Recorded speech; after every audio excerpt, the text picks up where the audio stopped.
every soul. Family ties tangle, spaghetti in a maze. Growing up in this world of non-stop craze. Through Wonderland's gates we unlock the scene. Heartfelt confessions mixed with caffeine. Identity a mirror, emotions on the grind. Relationships weave webs tangled in the mind. Dad had a dad joke, mom had a battle cry. Bro screaming GTA, sister waving goodbye. Chaos at the dinner table, feelings hit the wall. Trying to grow tall, but the ceiling's way too small. Through Wonderland's gates we unlock the scene. Heartfelt confessions mixed with caffeine. Identity a mirror, emotions on the grind. Relationships weave webs tangled in the mind.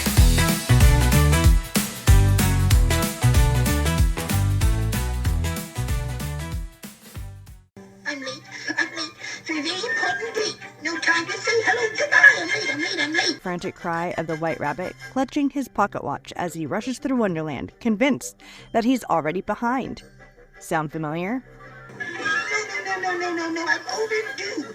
I'm really in a stew. No time to say goodbye. Hello, I'm late. Maybe it's not a literal pocket watch you're obsessing over, but that constant nagging feeling that you're always running late to meet expectations, late to succeed, late to figure out everything. Family pressure can turn life into a never-ending race, making you feel like you're failing before you even begun. Today, we're diving deep into the white rabbit's panic, the feeling of always being behind or doing it wrong. We'll explore how family expectations shape this anxiety and how it manifests in our daily lives. And most importantly, how we can stop running and start setting our own pace. So, take a breath. You're exactly where you need to be. Let's start with education, one of the earliest places we feel this pressure to keep up. Think about it. From the moment you start school, there's an invisible clock ticking.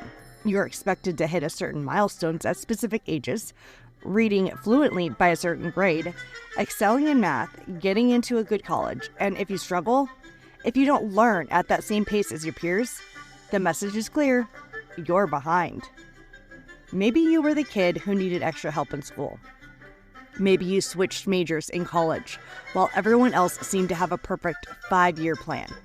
Or maybe higher education wasn't the right fit for you, but it felt like the only acceptable path. This kind of early conditioning sticks with us.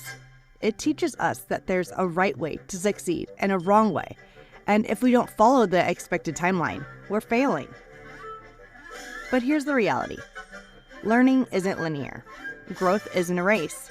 Some people thrive in structured environments, while others take a winding road full of detours. And that's okay. But if you spent your whole life being told that success has a deadline, it's hard to shake the feeling that you're somehow late. And then, of course, there's career pressure. The moment you step into adulthood, it's like the world hands you a checklist. Get a stable job, check. Climb the corporate ladder, check. Make enough money, whatever that means. Check, I think. But what happens when your path doesn't follow the traditional trajectory? Maybe you started a career and realized it wasn't for you. Maybe you've bounced between jobs, searching for something that actually feels right.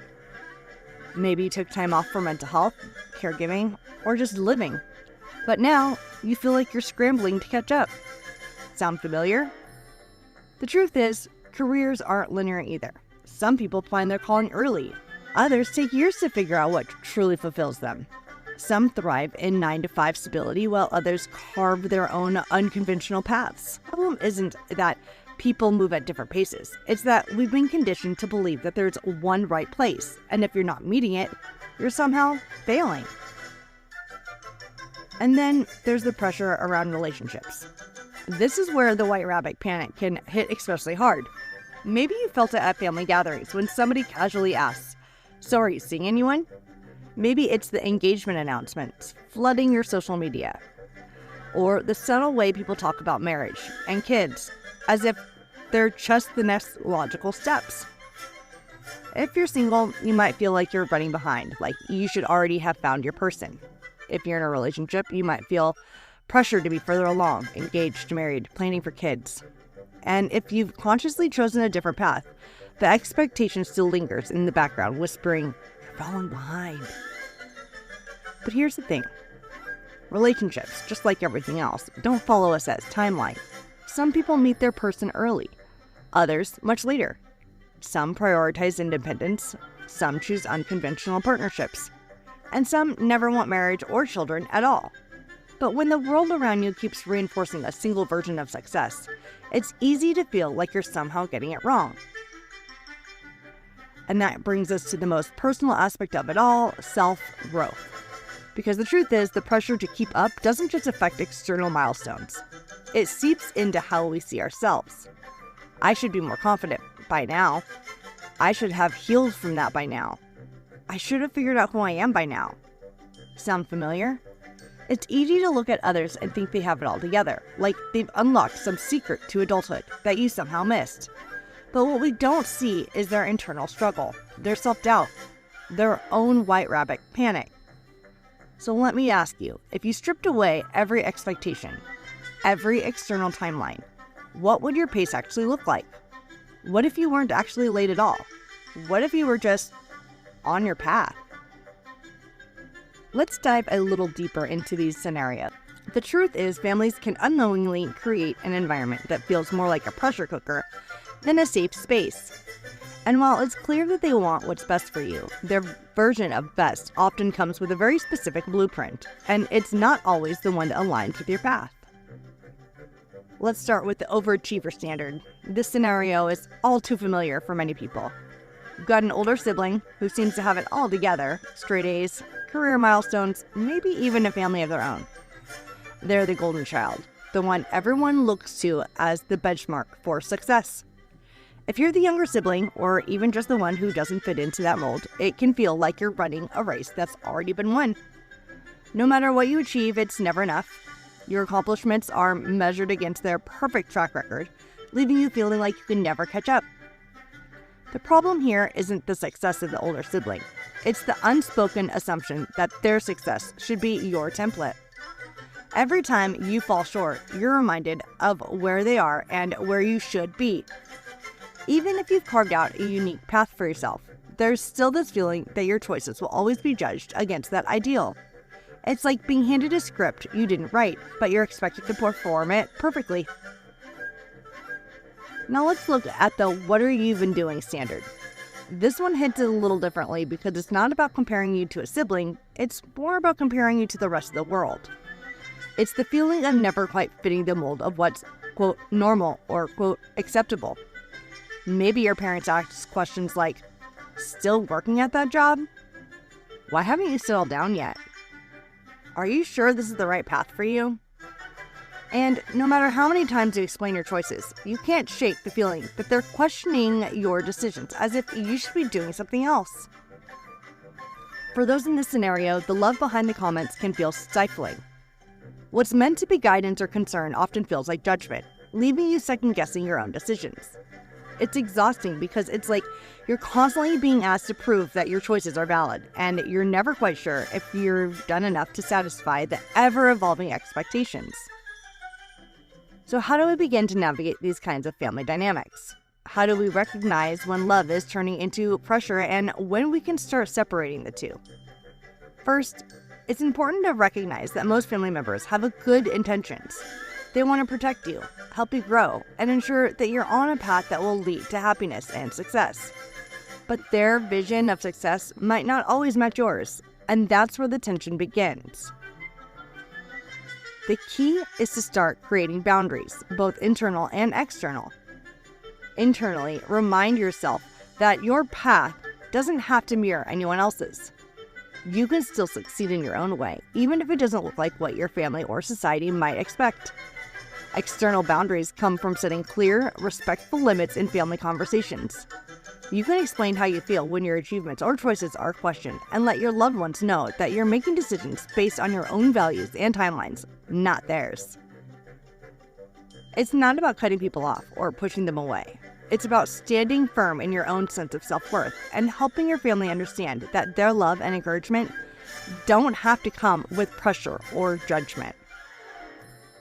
This isn't always easy, especially when you love your family and you want them to be proud of you, but it's also essential to understand that your success, your happiness, and your sense of self are not tied to a timeline that someone else set for you. The pressure may never fully go away, but you can learn to navigate it in a way that feels empowering, not suffocating. If you live your life feeling like you're behind, you'll start making decisions based on panic rather than purpose. Manifestation number 1, the constant hustle. You overwork yourself, thinking, if I just do more, I'll catch up. Burnout becomes a constant companion. Manifestation number 2, the freeze response. You feel so overwhelmed by fear of failing that you stop trying altogether. Opportunities come and go, but you hesitate, convinced that whatever you do, it just won't be enough. Manifestation number 3, the comparison spiral. Social media becomes a battleground of self-worth. Every life update from a friend feels like proof that you're falling behind. But here's the truth. No one is actually ahead or behind. Life isn't a race. It's a series of individual journeys, each moving at its own speed. Let's talk about how we can start unlearning this mindset. How do we stop feeling like we're always behind? How do we free ourselves from this invisible stopwatch? Step 1. Redefine success. What does your success look like? Not your family's, not society's, but yours. If you could remove all outside expectations, what would you actually want? Step 2. Challenge the timeline myth. There's no universal timeline for happiness or success. Everyone's path is different, and late is a relative term. Step 3. Set boundaries with family. Learn how to navigate conversations about life expectations. Practice responses that deflect comparison. An example, I'm actually really happy with where I'm at right now. Imagine if the white rabbit had just stopped running. What if he had realized that time was never the enemy? If you've ever felt like you're running out of time, I want you to remember this. You're not late to your own life. There's no single right path. There's no perfect pace. You're exactly where you need to be. Take a breath, set your own clock, and most importantly, stop running a race that was never yours to begin with. Thank you for joining me today. If this episode resonated with you, let's continue the conversation. Send me your thoughts, share your experiences, and remember, Wonderland was never about following someone else's timeline. Until next time, take care.